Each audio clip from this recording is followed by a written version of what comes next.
adjust from iPhone and iPad also, okay?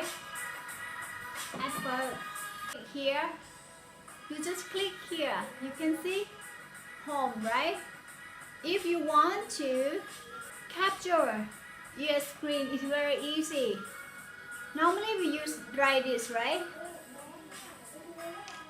But it doesn't work. How we could do that? Right.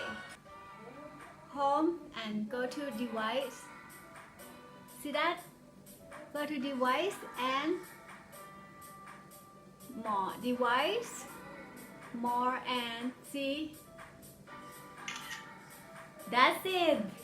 It's very easy. If you like my trick today, please like, comment, share, and subscribe. Thanks for watching.